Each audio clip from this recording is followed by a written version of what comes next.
Hi, I'm Maria Allgood, and I'm here to do a demo for Design 110 and talk to you a little about an architectural scale. This tool is one of the handiest, most important tools in hand drafting. We are going to learn how to master the scale and how to navigate through some of these assignments.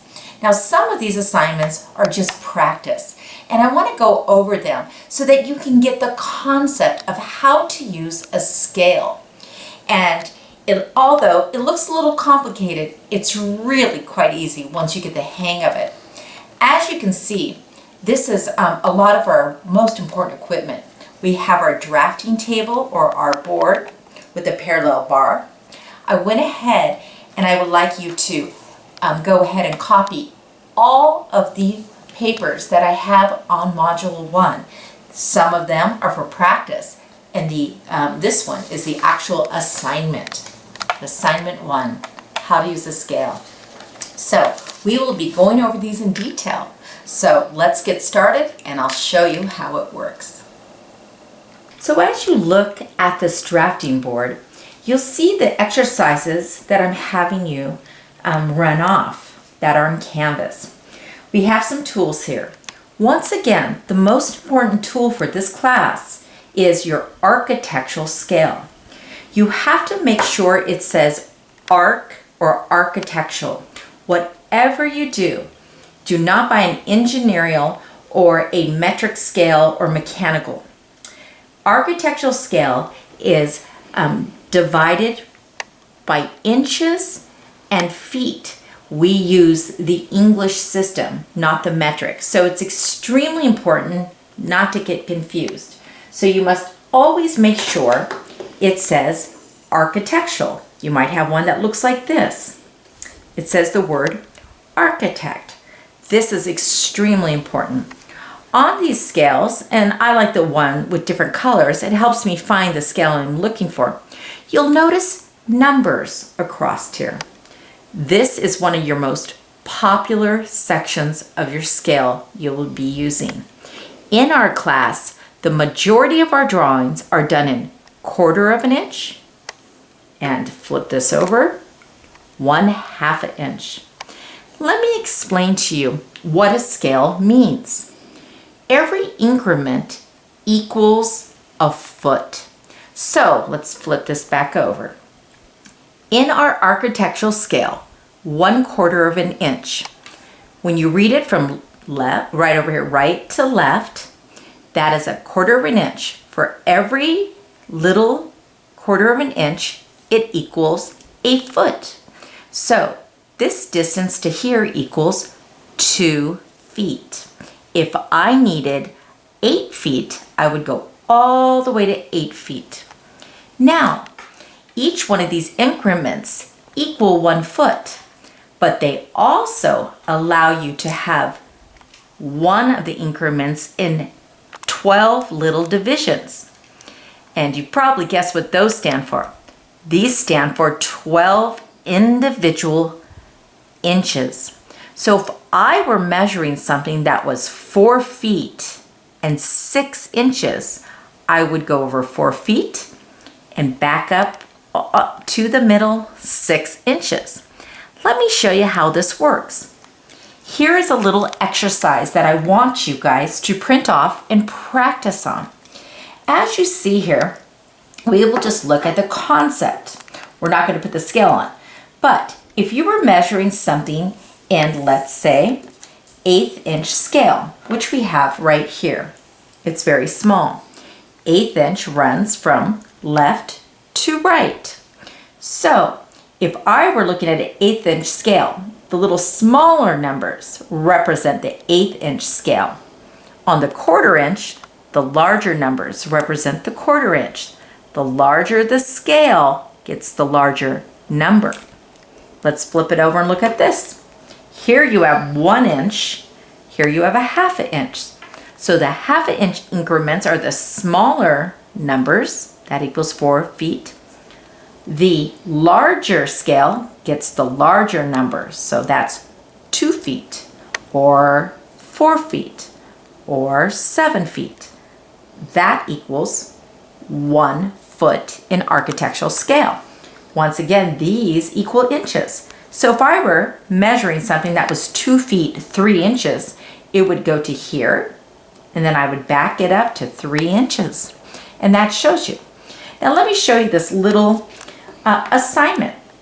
If we were to figure out what these dimensions are, we're going to have to look at this and break it down. Number 1, I want to find out how many feet are on this scale. Now this is a blown up version, but it's just to help you out. So I go from here to here. What is that? I would count. Now the smaller numbers equal the smaller scale. So that's the increment. So we have 1, 2, 3, 4, 8, 12, 16, 20. This measurement from here to here is what we call 20 feet 0 inches. That little teeny tick mark equals feet, and this means inches. We always measure in feet dash inches. Those of you used a metric system, this may be foreign to you, and I want you to get used to this. Every time we put a dimension, we always do feet and inches unless otherwise noted on specialty items. Let's look at the next one, shall we? Right above it. So if you were to goes right into the middle. So let's take a look from here. Where does this land? Well, this was 20. So this would be 21, 22. So we know it's 22 feet, but let's back it up. It goes into this right in the middle. So if this equals 12 inches, right in the middle equals 6 inches. So this measurement from here to here is 22 feet, 6 inches. Remember to put the little tick marks at the top for feet and inches. Let's try another one, shall we? Let's go to 1/4 inch. So 1/4 inch is going from right to left, just like in our scale. Remember, on our architectural scale, 1/4 inch and 1/8 inch are in the same line. So the 1/4 inch is the larger scale. It will get the larger numbers. So as we look along this, you will notice that we're going to look at this first measurement. Let's look at number 3. I go over 1, 2, 3, 4, and this represents 5. This measurement from here to here is 5 feet 0 inches. And that is a dimension line. Let's continue. Let's go to the next one, number 4, shall we? Well, it starts here. So we are going to go from here to here, and it lands. Well, if this is 6, then this one is 7, because that's 8. So this is 7 feet for sure. But it goes over 1, 2, 3, 4, 5, 6. So this dimension is 7 feet, 6 inches. I think you get the picture now. I'm going ahead and save this and have you do the rest. Then everyone can show me at our Zoom meeting how you have mastered the scale. Here we'll have a 1/2 inch. Down here you have a 1 inch. And a couple of other ones I've left blank just to give you an idea. Now let me show you how this works on a floor plan. Our floor plans are in mainly what we call 1/4 inch. That's very standard for interior design and architectural drawings. 1/4 inch is often the measurements that we use. Sometimes if a drawing is extra large, it will be an 1/8 inch. But this drawing is in 1/4 inch. So let me show you. Let's find out, what is a measurement? Let's check out this door. A standard door is usually 3 feet. This helps you to look at the drawing and you can tell if it's in scale or not. So I'm going to take the 1/4 inch and I'm going to put it right on this door. 1, 2, 3. This door is 3 feet wide. Let's check out something else. What about this wall? Let's see what that measurement is. I place this right here and it goes over a bit. So let's do the math. Okay, 0, 6, 7. So we know it's 7 feet, but it has a few inches in here. And it goes right to number 3. 1, 2, 3. This is 7 feet, 3 inches. That is how we measure it. So go from the outside corner and then it goes to the 0 and you count backwards to see how many inches. Feet and inches. Even this little column here, let's see what its size is. Well, wouldn't you know it? This is exactly 1 foot. So we know that this column is 1 foot or 12 inches. Once again, 1 foot, 0 inches. It's great to just really go around and practice. These are considered windows. How big is that window? Well, let's put it on here.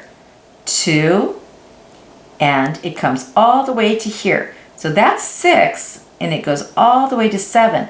This window is 2 feet, 7 inches. So I hope that that kind of gives you an idea of how to use the scale. Now, I put a little fun exercise to give you the concept of a scale. Many interior designers use graph paper as a cheat sheet so we don't have to draft.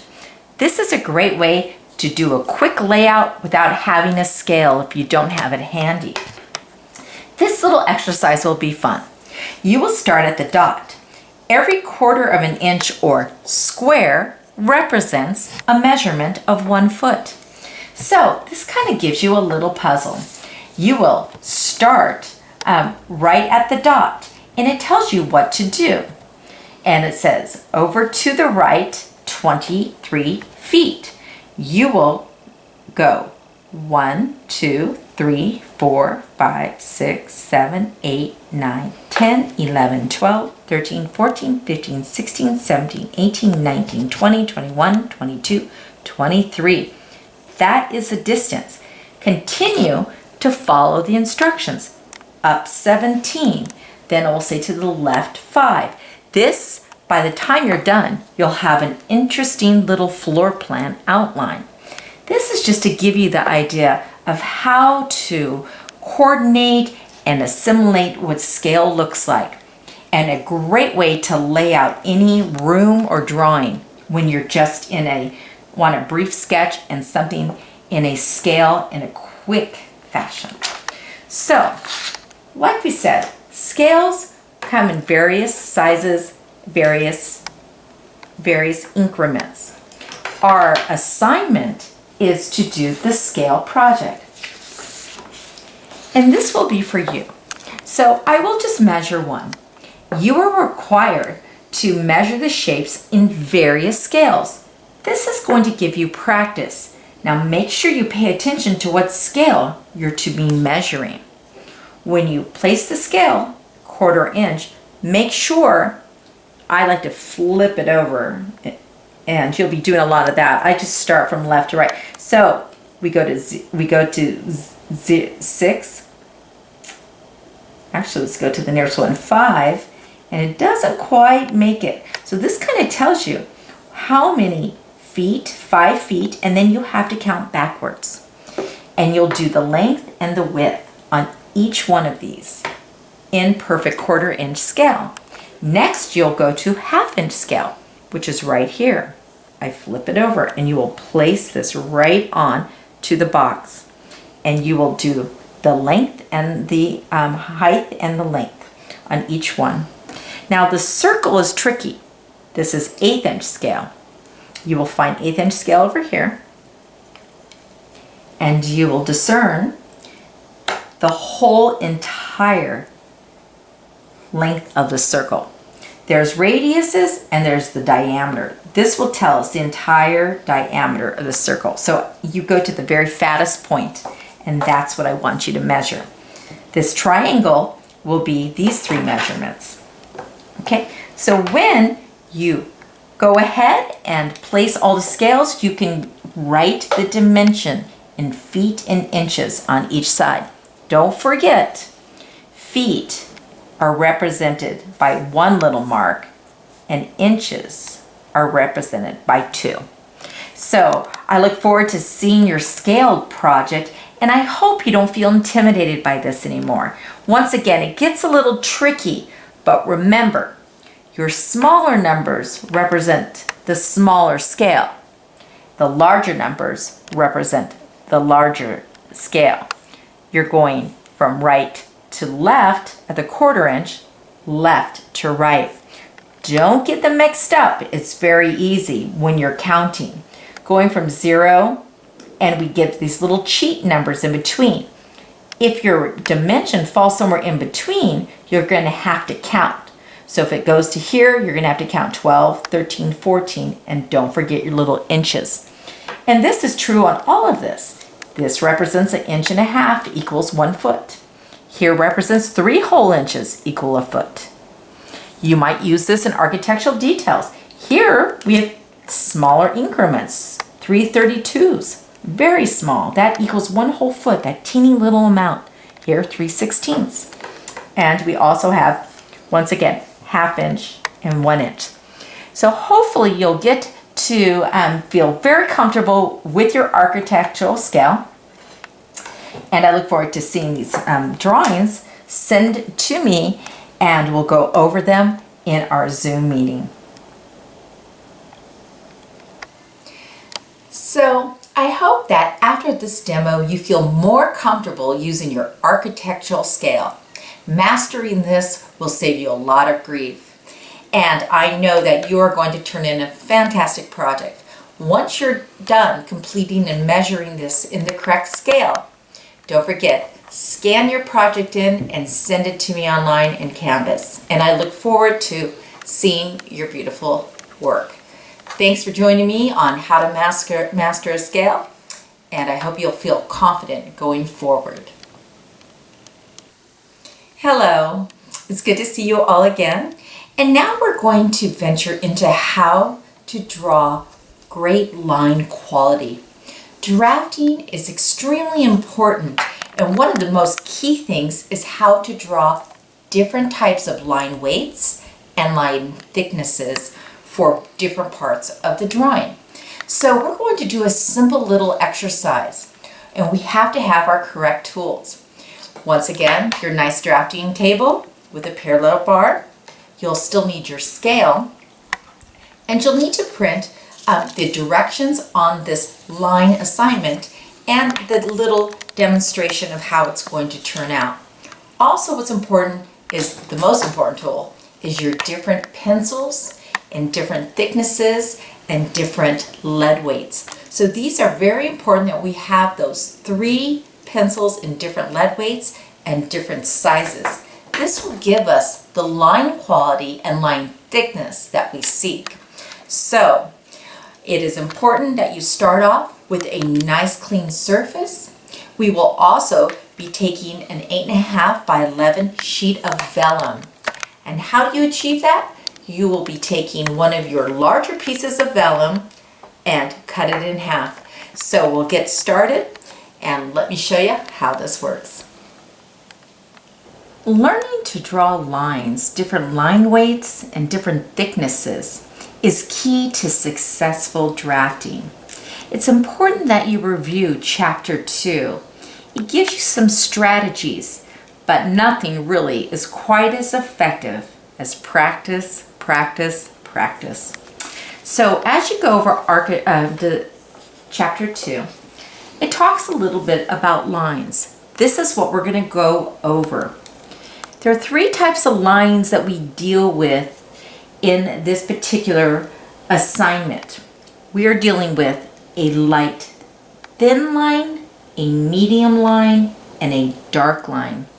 You will find that these lines are prevalent in all different drawings. Now, as we go further in the course, you'll understand what different types of lines are. Dash lines, center lines, break lines. But for today, we want to focus on solid lines and line quality. How to use this pencil, this instrument, will help you to create a perfectly straight line that's consistent and just the right thickness and the right darkness and lightness that you need. These lines represent something in a drawing. A dark line represents an outline or a structure. A medium line often represents a more secondary architectural feature in a space, and a small thinner line may be something that is more delicate and not seen or as relevant or important. For instance, when we look at this drawing, though it's done in computer, it's the same concept. The thick, darker lines, the dark, big black areas represent structure. We may have medium lines that represent architectural features, and then yet even thinner lines. Each one of these tell the importance of the architectural feature. So it is extremely important that we learn to master line weight, line thickness, and line lightness and darkness. Here is a little do's and don'ts, and we will walk through on how to hold a pencil. It's important that you do not hold it so tight as to create a very dark crease in your paper plane. Also, you want it to be a couple of inches away from the tip, not too close, right here, but a little further away. We like to drag our line with a nice consistent stroke, creating a very consistent line from beginning to end. You don't want to kind of stop and start and kind of push it through. You want to pull it through with a fluent, nice stroke. Now, as you continue through this book, you'll see here we have heavy, medium, light, and very light lines. We'll go over this in the lecture, but each one of these has a certain purpose. And how do you achieve a very dark, heavy line? A lot of it has to do with two components. How big is your pencil lead? That means thickness. And how soft or hard it is. The softer the lead, the darker the line. The harder the lead, the thinner and lighter the line. But there are different pencils, and each pencil comes with different thicknesses. The higher the number, the thicker the pencil. The lower the number, the smaller the actual line will be. So here, 0.5 is smaller than 1.0. Here we have another pencil. This one is 0.7, which is a little bigger than 0.5, but not as big as 0.1 or 1.0. So each one of these is going to give me different thicknesses. But it depends on what type of lead I put in that will give me darknesses. So today we like to start with maybe an H lead or HB. That'll give us a nice darker line. Ultimately, your project will look something like this. There will be 3 areas, one with a thin line, a medium line, and a very heavy dark line. So with the thin line, you obviously want to use a smaller pencil. A 0.2 or a 0.5 will achieve a thin line. Then you want to go up to maybe a 0.7 for a medium line and a 0.9 or 1 for a thicker line. Sometimes you'll have to actually do a couple lines to create this thickness. But the darkness will also come from your lead softness. So as you review this, they talk about the various leads that will achieve various lightness and darknesses. Now, as we start to draw, one of the ways that we like to create a consistent line is when we drag our pencil, we kind of roll it, keeping this surface even so it doesn't wear out. So you kind of roll it and twist it as you're drawing. It creates a nice, consistent line, not what we call a wobbly line, where it comes in and out of thickness. We want to give ourselves a very consistent line. That is what I'm looking for in your project. So we're going to talk a little bit about how to create that. And there's different types of lines, of course, horizontal and vertical. So let's get to that. First thing we want to start off is with a nice clean piece of vellum.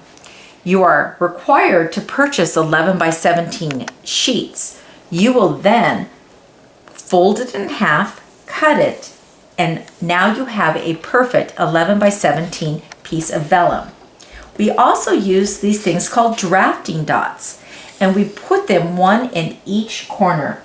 Drafting dots are one of the equipment that we like to use. And we also kind of reuse them. You take them and you can reuse them. Drafting dots are very handy, and they go in each corner of your drawing.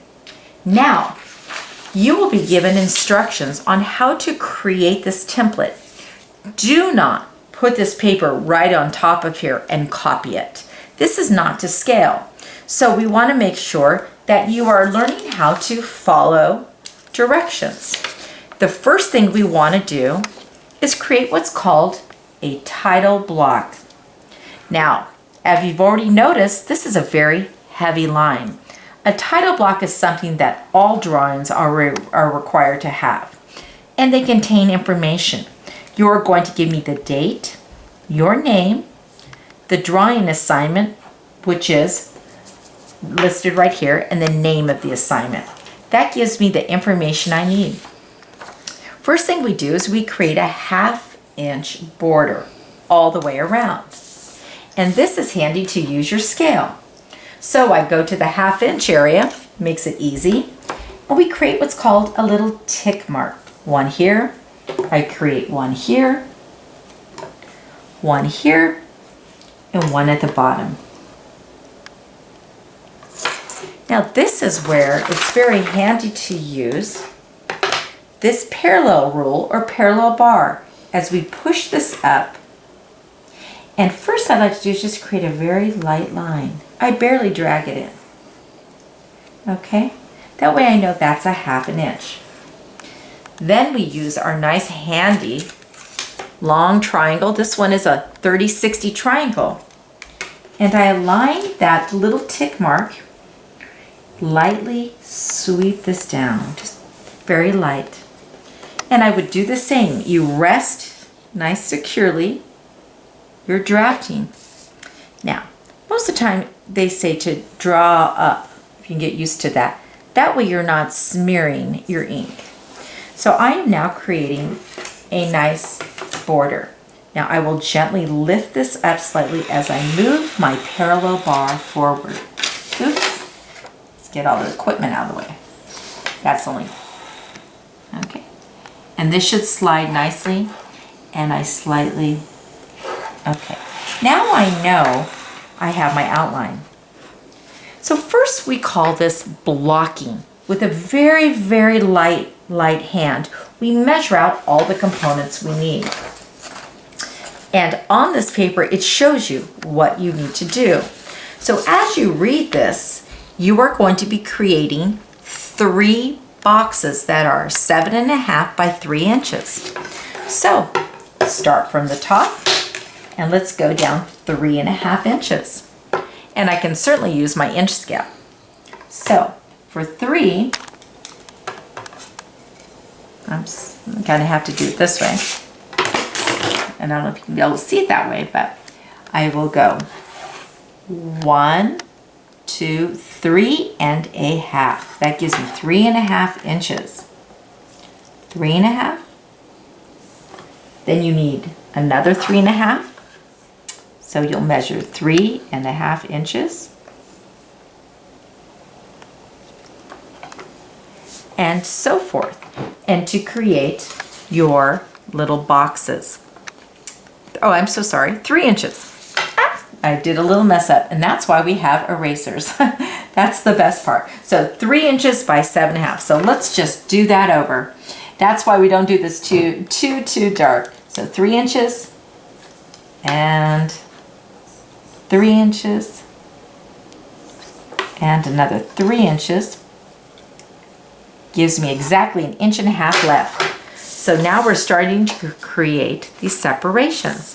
So once again, you will drag your parallel bar and slightly give yourself a nice clean line there. And you will have what's called the block out of your drawing. So as you start to create this, you will start to see that this is coming to life. Go ahead and follow the directions. Now you're going to go into 1/4 inch and create a little window inside each box. Once you lay this out in a light manner, so you go 1/4 inch, so let's just go to that 1/4 inch scale. Just lightly all the way around. And you are going to create a 1/4 inch box in here. Once again, a 1/4 inch block around this entire window and one here. And that gives you a nice window to work with. And you'll do it on all 4 sides so that you can create this light box. This is where you're going to start your line and finish it. You're not going to go to the complete edges. You're only going to go to that 1/4 inch border that you've created. So as we start to, now you don't have to do the whole thing. You can slightly just give yourself a nice line. See, because it's all 1/4 inch. Go ahead, right here, just a nice light line. This is called blocking out. We don't want it heavy. So we've got the 1/4 inch on those sides. And then you will go ahead and create that 1/4 inch above. So go ahead and create your 1/4 inch here and so forth. And we'll have to measure.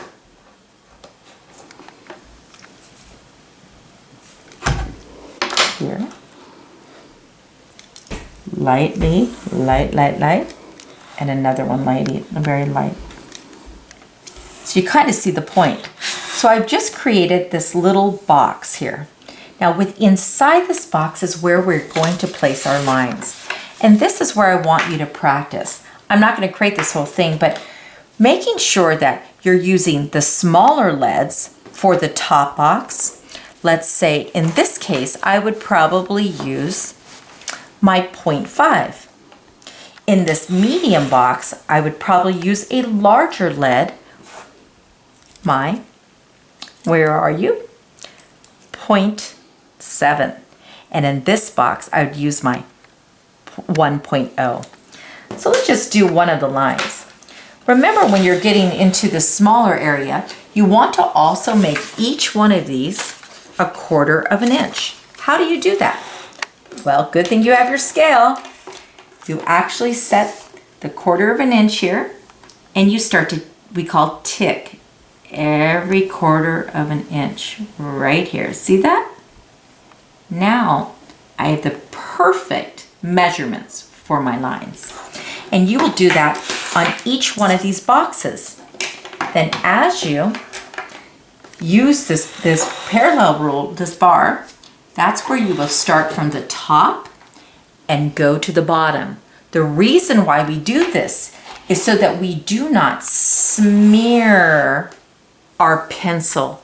If we started doing our pencil lead at the bottom, we often smear our lead, which leads to a very messy paper. So often we like to draw from the top to the bottom, from the left to the right, just to avoid that. So as you go through, you are going to create your perfect line. Like you said, you want to get it a nice pressure and a nice clean sweep. you want to create a very consistent line. Don't go over. If you do, make sure then you use your little eraser and kind of make sure you get right to the ends. You will continue to create that nice, consistent line, just one perfect swoop. And like I said, if you go over, you just erase it. And that's what we're looking for. We want to create thinner lines, medium, and very heavy lines.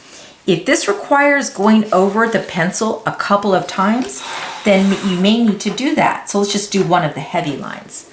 And we'll use our thicker pencil, which is right here.